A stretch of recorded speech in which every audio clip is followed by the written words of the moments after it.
al-Muslimin. Allah subhanahu wa ta'ala a spécifié cette journée, cette prière, ce jour de vendredi aux musulmans seuls. وَأَضَلَّ عَنْهُ مَنْ قَبْلَهُمْ. Allah a fait que les peuples qui nous ont devancés, les peuples qui ont devancé le peuple du prophète sallallahu alayhi wa sallam, ils se sont égarés de cette journée, de ce jour qui est le jour de vendredi. Karaman minhu.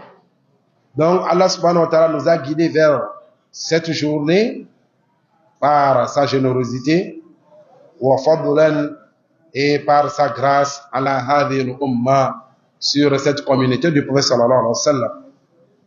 Cette partie de cette introduction, notre auteur fait allusion à un hadith du prophète sallallahu alayhi wa sallam qui a été rapporté par Imam Muslim, par Huzayfa ibn al-Yaman, que le prophète sallallahu alayhi wa sallam dit: Adallallahu an al-jum'ah man kana qablana. Allah subhanahu wa ta'ala a égaré le jour de vendredi au peuple qui nous ont devancés, à la communauté qui nous ont précédés. فَكَانَ لِلْيَهُودِ يَوْمَ السَّبْتِ. Et les Juifs, eux, ils sont partis choisir le jour de samedi. Tu vas voir les Juifs, eux, ils font leur adoration les samedis, en disant que Allah subhanahu wa ta'ala a fini la créature le jour de samedi. Donc ils ont choisi le jour de samedi. وَكَانَ لِلنَّصَارَى يَوْمَ الْأَحَدِ. Et les chrétiens aussi ont choisi le dimanche, le jour de dimanche, qu'ils font leurs adorations là-dedans. فَجَاءَ اللَّهُ بِنَا. Et Allah subhanahu wa ta'ala nous a fait venir, فَهَدَانَ اللَّهُ لِيَوْمِ الْجُمْعَةِ. Et Allah subhanahu wa ta'ala nous a guidés vers ce jour qui est le jour de vendredi, que Allah subhanahu wa ta'ala lui-même a choisi, que Allah subhanahu wa ta'ala lui-même a préféré. Donc, فَجَعَلَ الْجُمْعَةِ وَالسَّبْتُ وَالْأَحَدِ وَكَذَلِكَ هُمْ تَبَعٌ لَنَا يَوْمَ الْقِيَامَةِ. Et si tu prends la lignée des jours de la semaine, vient le jour de vendredi, avant le jour de samedi, avant le dimanche. Donc nous, on devance notre adoration avant eux. Nous, on va commencer à adorer Allah subhanahu wa ta'ala, à se regrouper, à se rassembler en ce jour qui est le vendredi, avant que vienne le jour de samedi pour les Juifs, et avant que vienne le jour de dimanche pour les chrétiens. Et c'est ainsi aussi le jour de la résurrection, et ils seront toujours aussi derrière nous. Comme le dit le prophète sallallahu alayhi wa sallam dans un hadith authentique: nous sommes les derniers des communautés, mais les premiers le jour de la résurrection. Donc ainsi, le jour de la résurrection, la communauté du prophète sallallahu alayhi wa sallam, eux, ils seront les premiers à être jugés, ils seront les premiers à rentrer au paradis avant les autres communautés. Donc, comme la manière dont ils nous suivent dans les adorations ici-bas monde, ainsi aussi le jour de la résurrection, c'est comme ça, ils vont nous suivre aussi, ils seront derrière nous. Donc, comme le dit le prophète sallallahu alayhi wa sallam, نَحْنُ الْآخِرُونَ مِنْ أَهْلِ الدُّنْيَا. Nous sommes les derniers peuples, communauté de la vie d'ici-bas monde, وَالْأَوَّلُونَ يَوْمَ الْقِيَامَةِ. Les premiers le jour de la résurrection. Donc, et on va commencer par nous juger avant les autres, comme dit le prophète sallallahu alayhi wa sallam. Donc, le jour de vendredi, c'est pas la générosité d'Allah subhanahu wa ta'ala et sa grâce sur cette communauté du prophète sallallahu alayhi wa sallam qui nous a guidés vers ce jour. وَلِهَذَا الْيَوْمِ. Pour ce jour, خَصَائِصٌ. Cette journée a des caractéristiques qui les distinguent des autres jours. Et ces caractéristiques, se résume sur l'adoration min al-ibadat, sur les cultes, les adorations à faire en ce jour de vendredi. Wa a'zamuha, la plus grande de ces cultes, la plus grande de ces adorations qu'on doit faire en ce jour, hadhihi as-salah, cette prière qui se fait le jour de vendredi. Allati hiya akidul furud, cette adoration qui est la plus importante des obligations. وكذا استحباب قراءة سورتي السجدة والإنسان في صلاة الفجرها. Et ainsi, on préfère aussi, c'est préférable de réciter Surat al-Sajada et Surat al-Insan dans la prière de l'aube de ce jour de vendredi. Ça fait partie de la sunna du Prophète sallallahu alayhi wa sallam. Et le Prophète sallallahu alayhi wa sallam avait l'habitude, dans la première raka'at, il récitait la Surat al-Sajada, l'aube du vendredi. Surat al-Sajada, qui est composée de 3 pages. Le Prophète sallallahu alayhi wa sallam récitait tous les 3 pages dans la première raka'at. Et Surat al-Insan aussi, Hal ata ala al-insan, qui est composé de presque 2 pages ou bien 1 page et demie dans l'autre raka'at, dans la deuxième raka'at de la prière de l'aube. Wa Surat al-Kahf, et c'est préférable aussi de réciter la Surat al-Kahf fi yawmiha, dans la journée de vendredi. Compte tenu des hadiths de Surat al-Kahf, il y a les éléments qui ont parlé sur ces hadiths qui ont rapporté la préférence de réciter cette sourate dans la journée de vendredi. Il y a d'autres éléments qui voient que ou bien ce hadith n'est pas authentique. D'autres aussi voient que c'est authentique. Mais c'est préférable de réciter cette sourate en ce jour de vendredi, dans la journée de vendredi. Wa kathratu salati ala nabi sallallahu alayhi wa sallam. Et aussi de multiplier la salat sur le prophète sallallahu alayhi wa sallam dans la nuit et dans la journée de vendredi. Donc le prophète sallallahu alayhi wa sallam nous a conseillé, nous a recommandé de toujours faire beaucoup de prières sur lui le jour de vendredi et la nuit de vendredi. La nuit de vendredi qui commence le jeudi soir, et le jour de vendredi, le vendredi dès l'aube jusqu'au coucher du soleil. Wal iktisalu wa tatayyub, et le fait de prendre son bain, la douche pour la prière de vendredi, et de se parfumer aussi pour le jour, pour la prière de vendredi. Wa libsu ahsani thiyab allati yaqdiru alayha, et de porter ses plus beaux vêtements selon ses capacités, de porter ses plus beaux vêtements.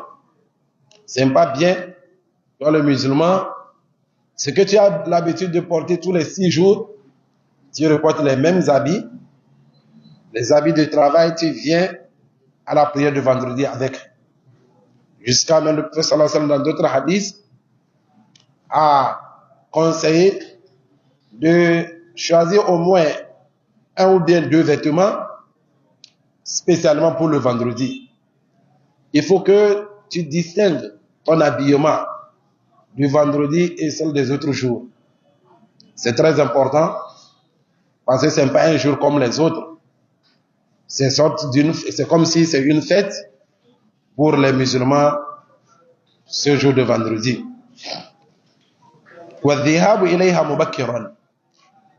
Ceci, il est en train de nous lister les caractéristiques de ce jour, les adorations qui sont recommandées, et d'aller vers cette prière, d'aller vite, tôt, à la mosquée, et de se concentrer, d'être préoccupé par des invocations, et des doigts ila hudur al-khatib, jusqu'à l'arrivée de l'imam qui va prêter serment. Donc si tu arrives à l'heure, tu arrives très tôt, et c'est ce qui est recommandé, parce qu'on viendra voir des hadiths qui vont donner les mérites de ceux-là qui viennent très tôt à la prière.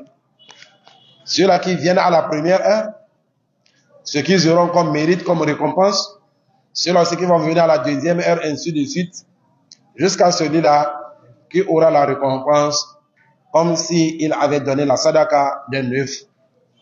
Et quand l'imam vient, les anges qui se trouvent à chaque porte de la mosquée, ils vont fermer leur registre. Eux aussi, ils seront attentifs au sermon de l'imam.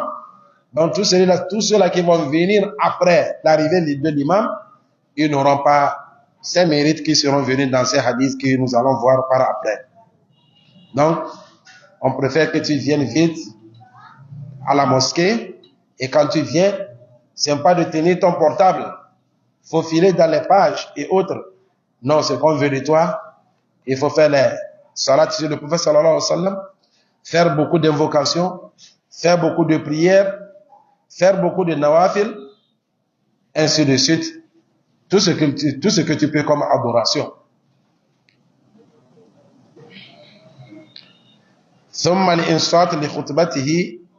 Et quand l'imam vient pour prêter serment, tu vas te taire pour écouter son serment. لأن في ذلك اليوم ساعة استجابة. لأن في ذلك اليوم ساعة استجابة. Parce que ce jour de vendredi, il y a une heure que Allah subhanahu wa ta'ala accepte les prières, les invocations faites. Et l'heure là, la yarud fiha ad-da'i. Allah subhanahu wa ta'ala ne rejette pas les invocations de celui-là qui a invoqué, les prières de celui-là qui a fait des prières. Et les éléments se sont divergés sur l'heure exacte, le moment que Allah subhanahu wa ta'ala accepte ces invocations sans les refouler. Parmi les éléments, il y a certains qui disent innaha min julus al-imam ala al-minbar ila inqida'i as-salah. Ils disent que c'est quand l'imam viendra pour prêter son sermon jusqu'à ce qu'il ne finisse le sermon. Que donc, ce laps de temps, c'est l'heure ou bien c'est le moment où Allah subhanahu wa ta'ala accepte ces invocations sans les rejeter. Il y a certains éléments aussi qui disent que c'est la dernière heure après la prière de Asr. Donc chaque vendredi, la dernière heure vers le coucher du soleil, à partir de 16h30, 17h jusqu'à là, c'est à ces heures-là que Allah subhanahu wa ta'ala accepte ces prières sans les rejeter. Et ces prières sont exaucées, Inch'Allah, tant que tu remplisses les conditions. وهذا قول جمهور الصحابة والتابعين. Ceci est l'avis de la majorité des compagnons du prophète sallallahu alayhi wa sallam, que l'heure là, c'est la dernière heure après la prière de Asr. Et les tabi'in aussi, ceux-là qui ont vécu avec les compagnons du prophète sallallahu alayhi wa sallam, la majorité d'eux aussi, c'est leur avis aussi.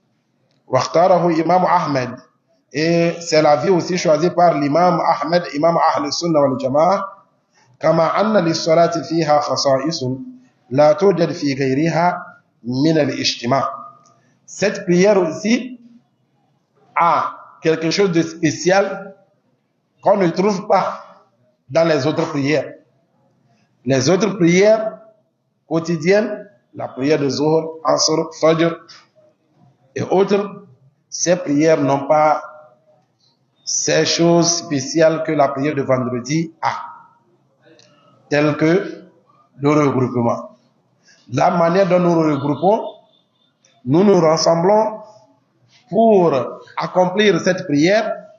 Il n'y a aucune prière qui a cette spécialité-là. Et de la manière dont la charia a mis l'accent à venir assister à cette prière, la charia n'a pas mis l'accent sur les autres prières comme ça. Et la condition aussi pour que cette obligation ne soit obligatoire sur toi, de venir assister à la prière de vendredi à la mosquée, il faut que tu sois présent et résident en tant lieu de résidence. Si tu es voyageur ou bien tu es malade, cette obligation n'est plus obligatoire sur toi.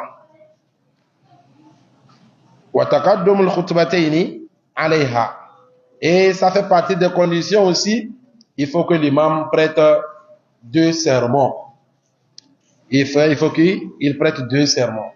Et s'asseoir entre ces 2 sermons-là, après la première, il doit s'asseoir pour que quelques secondes ou bien pour quelques minutes avant de se redresser et faire le deuxième sermon. Et ça fait partie des spécialités de cette prière, c'est de hausser aussi la voix au cours de la prière. La récitation du Saint-Coran dans cette prière doit être à haute voix.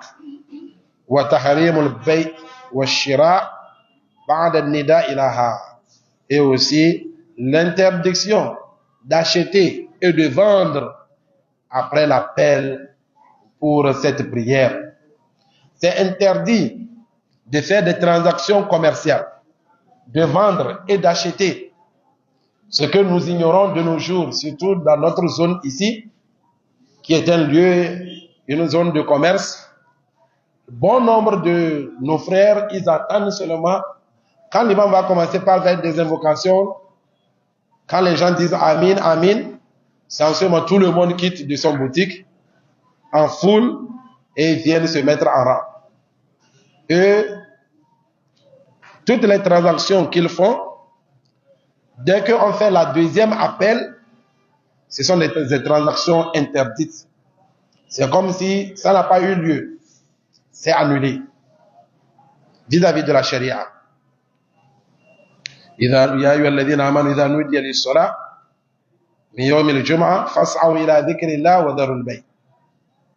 Donc si on fait l'appel à la prière pour la prière de vendredi, la prière de Jum'a, précipitez-vous vers cette invocation, vers cette prière et de laisser toutes sortes de transactions commerciales. Ceci est meilleur pour vous si on le sait. Mais comme nous ignorons, si on va voir bon nombre de nous sont là, c'est comme si le sermon que l'imam va prêter ne les concerne même pas. Au moins une fois dans la semaine, que tu vas venir écouter le message de l'imam, et souvent aussi le message englobe ce qui s'est passé au cours de la semaine. Et l'imam va généraliser, va spécifier dans son sermon, donner le message. Mais bon nombre de musulmans d'aujourd'hui, tout cela ne les concerne pas. Et comme la prière est obligatoire, s'ils allaient même trouver une excuse à ne pas venir assister à cette prière, ils allaient le faire. Mais comme on ne peut pas les laisser eux seuls, leurs voisins sont partis, ils ne peuvent pas rester seuls à la boutique. C'est pour cela que tu les vois, ils les suivent, ils peuvent venir assister à cette prière, mais ils n'assistent pas au sermon de l'imam. وتحريم البيع والشراء بعد النداء لها وقد جاء من التشديد في تخلف عنها. La charia a été très sévère sur ceux-là qui ne viennent pas, qui délaissent cette prière-là, cette assistance-là. Ma lam ya'ti fi salat al-asr. Cela, la manière dont ou bien la façon dont la charia a été sévère sur cette prière, la charia n'a pas été sévère en ce point concernant la prière de Asr, ni l'idha ajma al-muslimun annaha fardun ayn. C'est pour cela que tous les ulémas sont d'accord que cette prière est une obligation individuelle sur chaque musulman, homme qui atteint l'âge de la puberté, qui est bien portant, présent résidant chez lui, c'est une obligation sur lui de venir assister à la prière de vendredi. Et ils ont dit, innaha afdal majami al-muslimin siwa majma' Arafah. Ils disent, c'est la meilleure des regroupements, des rassemblements des musulmans. Les musulmans se rassemblent, se regroupent en ce jour pour cette prière. C'est la meilleure des rassemblements après le rassemblement du jour de Arafat, suit en deuxième rang celle du jour de vendredi. وقد أفرد لها الشيخ ابن القيم فصلا مطولا في كتابه زاد المعاد. Donc voilà en résumé l'introduction faite par notre auteur pour notre nouveau sujet qui est la prière de vendredi. Al-Hadith 30 بعد المئة, notre 130e hadith de ce livre est dit عن سهل ابن سعد الساعدي رضي الله عنه أن رجالا تماروا في منبر رسول الله صلى الله عليه وسلم من أي عود هو. D'après Sahal ibn Sa'd al-Sa'idi, radiallahu anhu, dit qu'il y a les hommes, certains hommes, tamaraw, ils ont eu une discussion fi mimbar Rasulillah sallallahu alayhi wa sallam concernant le mimbar du prophète sallallahu alayhi wa sallam. Min ayyi udin hu, de quel bois est fait le mimbar du prophète sallallahu alayhi wa sallam. Donc, celui-là dit c'est de tel bois, l'autre aussi c'est de tel bois. Ils ont eu cet échange de discussion sur le mimbar du prophète sallallahu alayhi wa sallam. Faqala Sahalun, et lui Sahal dit, min tarfa'il ghaba. Il dit, le mimbar du prophète sallallahu alayhi wa sallam est fait du bois de tamaris sur lequel il se tient debout pour prêter serment. Il s'est tenu debout là-dessus pour diriger la prière, une des prières obligatoires. Et il a fait le takbir, il a prononcé le takbir, et ceux qui sont derrière lui, qui le suivent, eux aussi, ils ont fait le takbir, ils ont prononcé le takbir après lui. Wa huwa ala al-mimbar. Or, le prophète sallallahu alayhi wa sallam s'est tenu debout sur le mimbar. Thumma raka'a. Après, le prophète sallallahu alayhi wa sallam s'est incliné. Après l'inclination, فَنَزَلَ الْقَحْقَرَ حَتَّى سَجَدَ فِي أَصْلِ الْمِنْبَرِ. Et le prophète sallallahu alayhi wa sallam s'est tourné ou bien s'est reculé en arrière, est descendu de ce plateforme par l'arrière, sans tourner dos, sans faire face à ceux-là qui sont derrière lui. Ici, notre mimbar est contraire à celle du prophète sallallahu alayhi wa sallam. Le mimbar du prophète sallallahu alayhi wa sallam est de 3 escaliers. Et les 3 escaliers font face immédiatement au rang, au premier rang. Alors, si vous allez remarquer, notre mimbar, d'ailleurs, est fait de 4, voire même 5 escaliers qui sont de côté. Or, celle du prophète sallallahu alayhi wa sallam, c'est de 3 escaliers qui fait face au rang.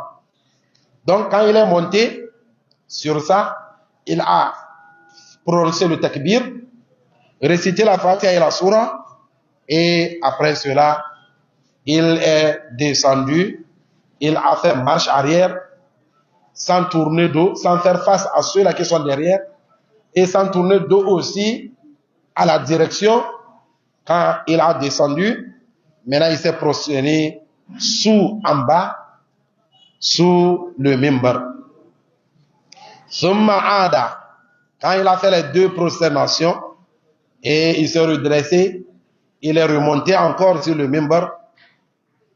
Hatta faraga min akhir salatihi. C'est ainsi de ce qu'il a fait. Il a remonté et récité, fait la lecture. Une fois fini la lecture, il s'est incliné aussi en étant sur le mimbar toujours. Et quand il s'est redressé de son inclination, En ce moment, il a fait encore marche arrière, redescendu, faire sa prosternation sous le mimbar. Quand il a fini la prière, thumma aqbala ala nas, et il a fait face à ceux-là qui ont prié derrière lui, faqala, et le prophète sallallahu alayhi wa sallam dit, ya ayyuhan nas, ô vous les gens, ô vous mes compagnons, innama sanatu hadha, j'ai fait ainsi, monter sur le mimbar, prononcer le takbir, faire la lecture sur le mimbar, incliner sur le mimbar, en étant sur le mimbar, et redescendre, faire la prosternation sous le mimbar. J'ai fait tout ceci pour li ta'tammu bi wa li ta'allamu salati. J'ai fait ainsi pour que vous m'imitez, vous faites comme je fais, et pour que vous appreniez ma façon de faire la prière. Donc le prophète sallallahu alayhi wa sallam a fait ainsi pour que ses compagnons puissent voir, même ceux-là qui sont derrière, au dernier rang, puissent l'observer, voir comment il se tient debout, comment est-ce qu'il s'incline, et en général comment il fait sa prière, pour qu'eux aussi font comme lui, pour qu'ils apprennent de lui. Dit le prophète sallallahu alayhi wa sallam. Wa fi lafzin, dans d'autres versions, il dit fasalla. Le prophète sallallahu alayhi wa sallam a fait sa prière. Wa huwa alayha. Or, il était debout, il s'est tenu debout sur le mimbar. Thumma kabbara alayha. Et il a prononcé son takbir sur le mimbar. Thumma raka'a. Et il s'est incliné. Wa huwa alayha. Il est toujours sur le mimbar. Thumma nazal al-qahqara. Et il est descendu par l'arrière. Et il s'est prosterné sous le mimbar. Donc, tout d'abord, avant de retenir des leçons de ce hadith, le lien qui lie ce hadith et notre sujet qui est la prière de vendredi, parce que dans tous les hadiths, il n'y a nulle part où ça non pour ça, ou bien le compagnon a évoqué la prière de vendredi. Ce n'est pas la prière de vendredi que le prophète sallallahu alayhi wa sallam a fait sur le mimbar. C'est une des prières quotidiennes. Et maintenant, quel est le rapport de ce hadith de notre sujet? C'est pour dire que l'imam a besoin de mimbar pour son sermon. Parce que c'est sur ça que l'imam doit se tenir debout pour prêter sermon. Il dit, ma yu'khadhu min al-hadith. Quelles sont les leçons à retenir de ce hadith? Tabahuth at-tabi'in fil ilmi. Discussion dans la connaissance, ou bien pour connaître, pour acquérir la connaissance que les tabi'in, ceux-là qui ont vécu avec les compagnons du prophète sallallahu alayhi wa sallam, ont fait. Ils se sont discutés, ils se sont échangés pour connaître de quel bois est faite le mimbar, la plateforme du prophète sallallahu alayhi wa sallam sur lequel il se tenait debout. وَعَدَبُهُمْ فِي الرُّجُوءِ إِلَى الْعُلَمَاءِ. Et on voit aussi comment leur caractère moral, comment est leur caractère moral en se référant vers les érudites islamiques. Quand ils se sont discutés, ils se sont échangés, ils se sont référés à qui? À Sahal ibn Sa'd al-Sa'idi, qui est même le dernier des compagnons du prophète sallallahu alayhi wa sallam, qui est décédé parmi les compagnons du prophète sallallahu alayhi wa sallam. Il était le dernier des compagnons du prophète sallallahu alayhi wa sallam. Donc, quand les tabi'in se sont échangés, donc pour avoir de certitude de ce qu'ils sont en train de se discuter là-dessus, ils se sont référés à qui? À Sahal ibn Sa'd, qui est l'un des compagnons du prophète sallallahu alayhi wa sallam, qui a une fois vu le mimbar du prophète sallallahu alayhi wa sallam. Alladhina akhadhu min qablihim. Ces compagnons, eux aussi qui ont reçu cette connaissance avant eux auprès du prophète sallallahu alayhi wa sallam. La deuxième leçon à retenir. Donc tout ceci, ça nous apprend, nous aussi de faire comme eux, de ne pas être là à bavarder seulement dans des sujets islamiques, dont on ne détient pas la connaissance. Et en fin de compte même, on ne se réfère même pas à aucun de nos éléments pour pouvoir avoir la certitude ou bien avoir la connaissance de quoi on s'est échangé. La deuxième leçon à retenir, jawazul irtifa' al-imam min al-ma'mumin fi salat lil-hajja. Dans ce hadith, nous pouvons comprendre aussi que l'imam peut toutefois se placer à un endroit qui est un peu haut pour faire sa prière au cas où il a besoin. En cas de besoin, il est permis à l'imam de se tenir à un endroit qui est un peu haut. En cas de besoin. Si par exemple l'imam aussi veut faire comme le prophète sallallahu alayhi wa sallam, enseigner les gens de sa mosquée, comment faire la prière, il peut toutefois choisir un endroit qui est haut pour diriger la prière. Mais s'il n'a pas besoin, si ce n'est pas pour enseigner, donc ceci, ça devient makruh, ça devient quelque chose qui est détestable, que l'imam se tienne dans quelque part ou bien un endroit qui est haut pour faire sa prière. Parce que le prophète sallallahu alayhi wa sallam l'a fait une seule fois et tout ceci, c'est pour montrer à ses sahaba comment est-ce qu'il se tient debout, comment il fait sa prière. فإن لم يكن للحاجة فيكره لما روى أبو داود عن حذيفة أن النبي صلى الله عليه وسلم قال إذا أما الرجل القوم فلا يقومن في مقام أرفع من مكانهم. Huzaifa a rapporté ce hadith du prophète sallallahu alayhi wa sallam qui dit: si l'un de vous dirige la prière, il ne faut pas qu'il se tienne à un endroit qui est haut, qui dépasse ceux-là qui se sont alignés derrière lui pour qu'il leur dirige la prière. Donc c'est quelque chose de détestable. Si ce n'est pas pour enseigner la prière, on ne veut pas de toi l'imam de se tenir debout à un endroit qui est haut. La troisième leçon à retenir, jawazul haraka al-yasira lil hajja fa innaha la tadurru as-salah. Il dit c'est autorisé de faire quelques mouvements, des petits mouvements. Voilà, le prophète sallallahu alayhi wa sallam s'est tenu debout sur le mimbar et il a fait quelques pas, 3 pas à l'arrière et il s'est prosterné en bas de son mimbar. Donc, ces petits mouvements qui ne sont pas beaucoup et alignés aussi, ceci, ça ne gâte pas la prière. Ça ne va pas nuire à ta prière. Ça ne va pas nuire à ta prière.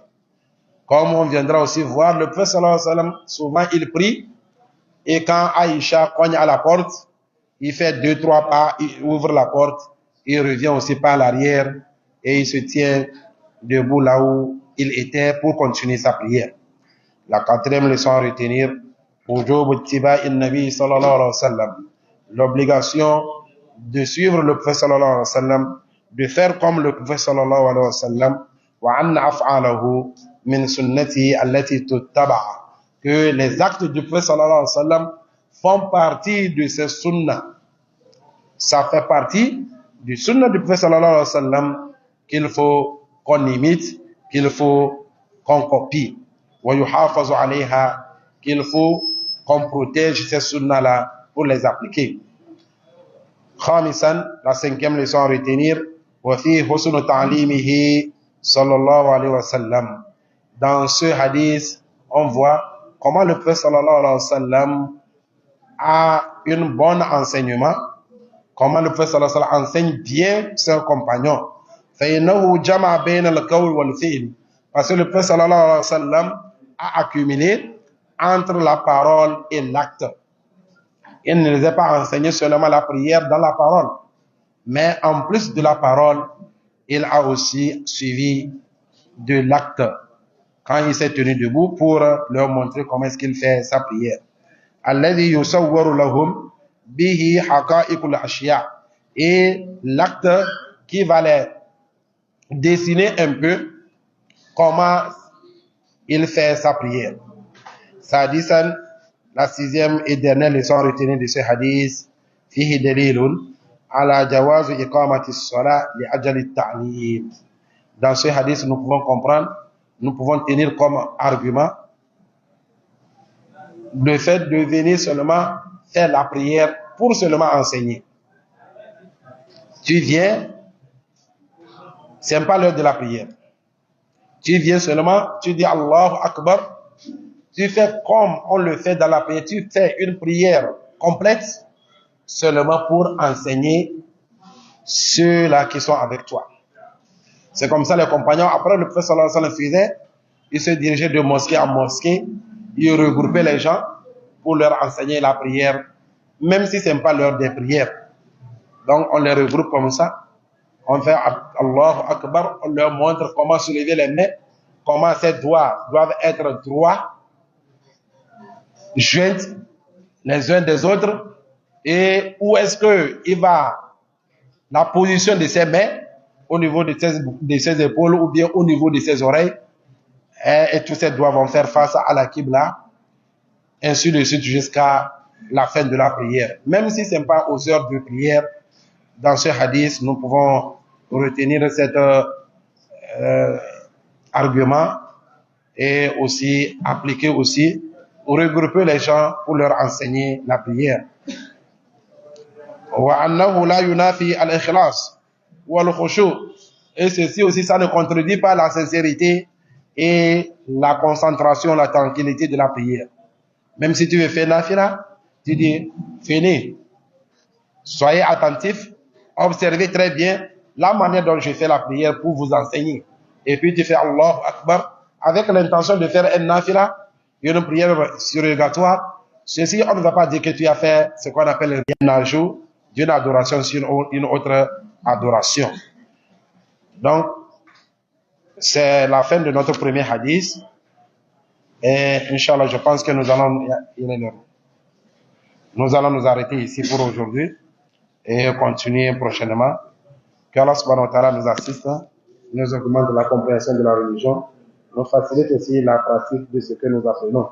Subhanaka Allahumma wa bihamdik, ashhadu an la ilaha illa anta astaghfiruka wa atubu ilayk. Assalamu alaikum wa rahmatullahi wa barakatuh.